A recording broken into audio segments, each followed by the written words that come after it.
Musisi blasteran Arab satu ini dikenal sebagai musisi beraliran rock yang kerap menjadi sorotan. Ia bahkan digelari sebagai King of Rock Indonesia.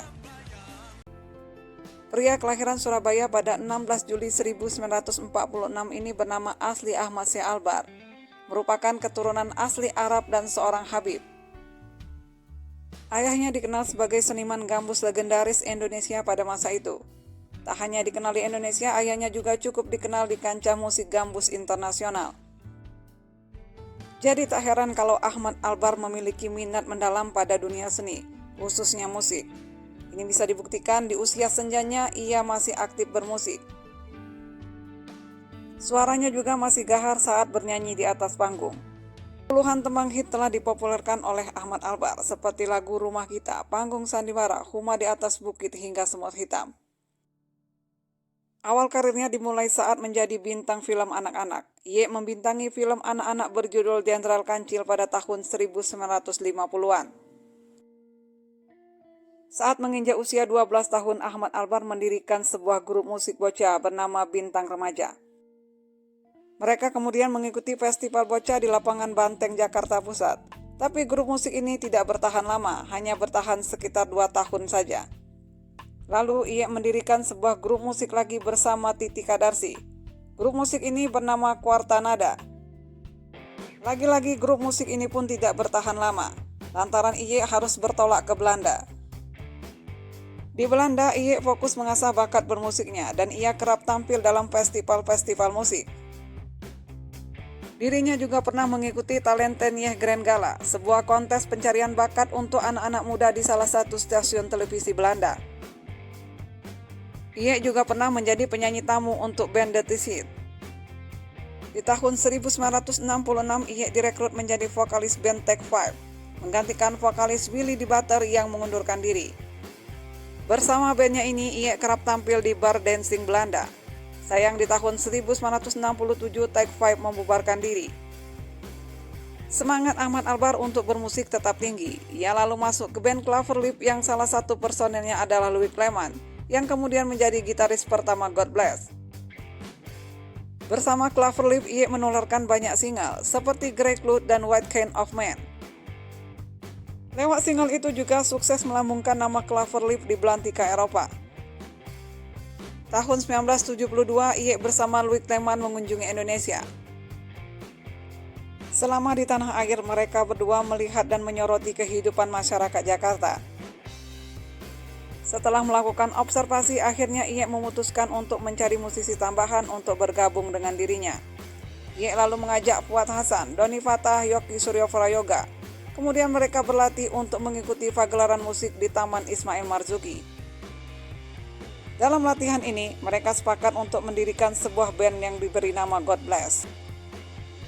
God Bless kemudian merilis album perdana pada tahun 1975 bertajuk God Bless. Sukses dengan album pertama mereka menjadikan band ini dipercaya menjadi band pembuka konser di Purple. Berawal dari sinilah nama Ahmad Albar kian dikenal luas masyarakat Indonesia. Figur Ahmad Albar kian meroket, ia bertransportasi menjadi superstar rock Indonesia. Majalah Tempo edisi 27 September 1975 menjadikan Ahmad Albar sebagai laporan utama. Dengan memajang foto ia menjadi sampul depan.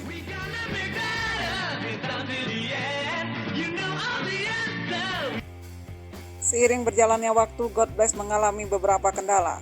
Selain kematian Fuad Hasan, Yoki pun kerap berseteru dengan Ahmad Albar. Hingga membuat karya-karya mereka sempat tersendat setelah membuka konser band rock dunia di Purple. Dengan keadaan God Bless yang tidak begitu aktif, Ahmad Albar kemudian mendirikan duo Kribo yang dibentuknya bersama Ucok Harahap. Duet ini pun sukses, tidak hanya menghasilkan album rekaman, tetapi duo Kribo juga dibuatkan film di tahun 1978.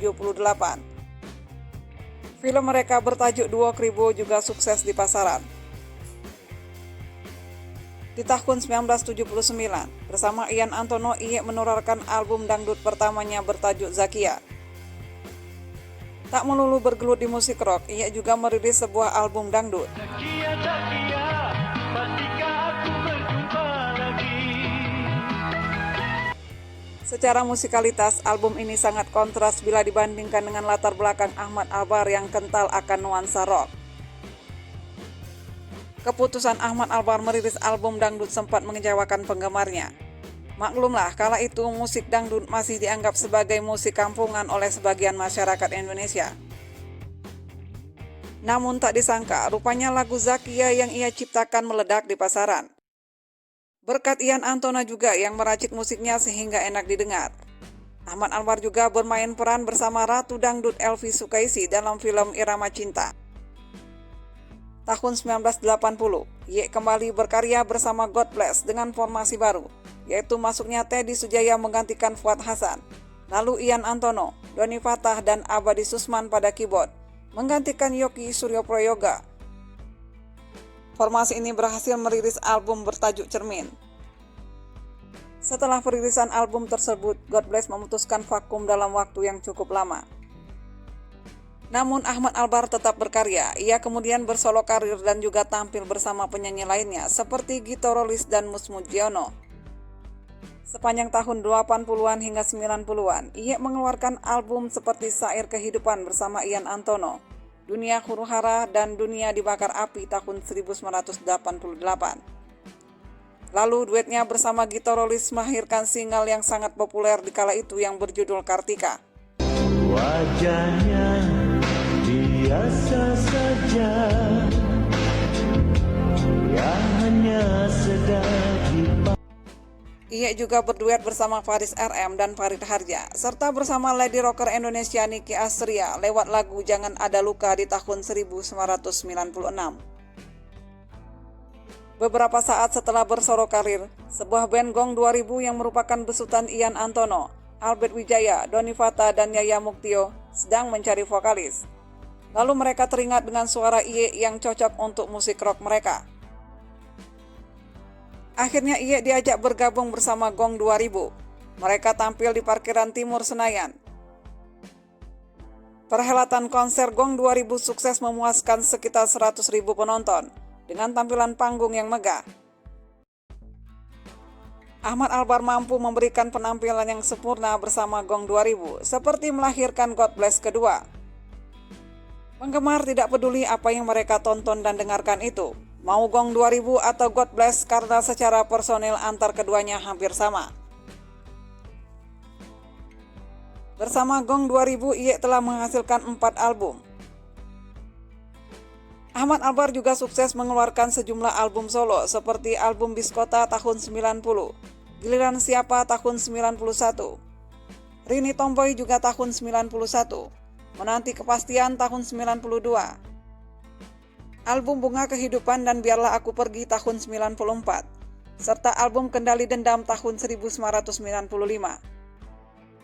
Bersama God Bless, ia tidak hanya menjadi vokalis saja.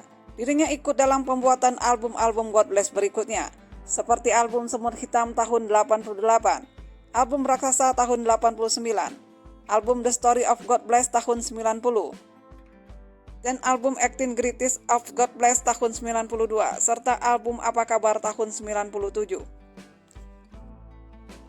Selain sering konser di banyak kota di Indonesia, Ahmad Albar bersama God Bless sempat menggelar konser di luar negeri seperti tampil di Kuala Lumpur, memeriahkan ulang tahun grup rock Malaysia Shard.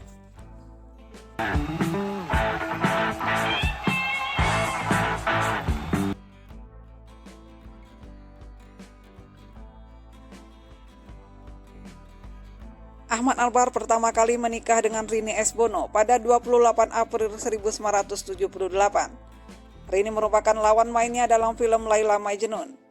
Rini Esbono merupakan aktris paling cantik di masa itu. Pernikahannya bersama Rini Esbono, Ahmad Albar dikaruniai 3 orang putra, yaitu Fauzi Albar, Fahri Albar, dan Fadli Albar.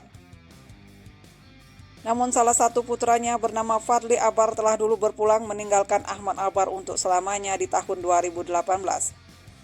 Fadli Albar meninggal di usia 34 tahun.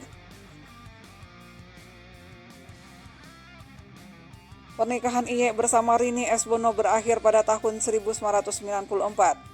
Keduanya memutuskan untuk bercerai. Setelah itu, Iye menjalin hubungan asmara dengan artis Cut Keke, yang kemudian akhirnya kandas juga di tengah jalan. Ahmad Albar cukup lama hidup menduda.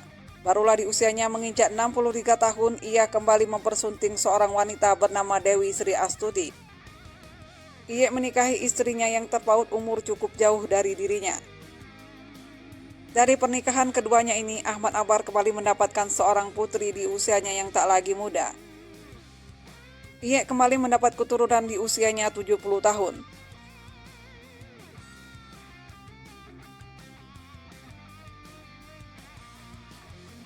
Pada tahun 2007, Ahmad Albar terjerat kasus narkoba di usianya 61 tahun. Ia ditangkap atas kepemilikan 490.000 butir ekstasi di apartemen Taman Anggrek.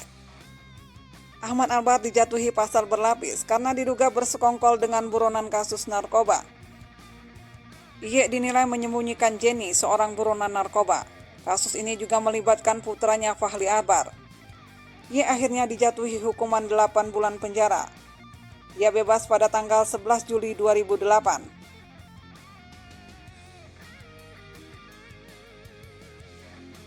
Ada cerita unik selama Ahmad Albar sukses menjadi seorang rockstar. Ia pernah didatangi oleh pengusaha asal Jawa. Pengusaha itu meminta air doa dari dirinya. Pengusaha tersebut meminta agar usahanya terhindar dari kebangkrutan. Tapi Ahmad Albar menjelaskan bahwa dirinya bukan praktisi agama. Ia menjelaskan tak punya kemampuan spiritual. Ia bahkan berkali-kali menjelaskan kepada pengusaha itu. Namun pengusaha tersebut tetap bersikukuh meminta air doa dari ia. Akhirnya Ahmad Albar pun terpaksa menuruti keinginan orang tersebut. Setelah botol dibuka, ia mulai berkomat-kamit membacakan suatu ayat dalam air botol itu. Percaya atau tidak, akhirnya pengusaha yang meminta doa tersebut bisa bangkit kembali berjualan. Cerita ini disampaikan langsung oleh sahabat Ahmad Albar, Ermanto. Selain cerita tadi, sebuah kejadian unik lagi-lagi dialami oleh Ahmad Albar. Ketika rombongan God Bless sedang berada di Bandara Soekarno-Hatta, Ahmad Albar tiba-tiba dikerumuni para jamaah haji yang meminta doa keselamatan pada ia. Tak ingin menarik perhatian banyak orang, Ahmad Albar pun langsung berkomat-kamit pada sebuah botol yang telah disodorkan sebelumnya. Setelah rombongan itu pergi, Ahmad Albar mengakui bahwa yang sebenarnya ia baca hanyalah surat Al-Fatihah saja. Rockstar satu ini memang luar biasa.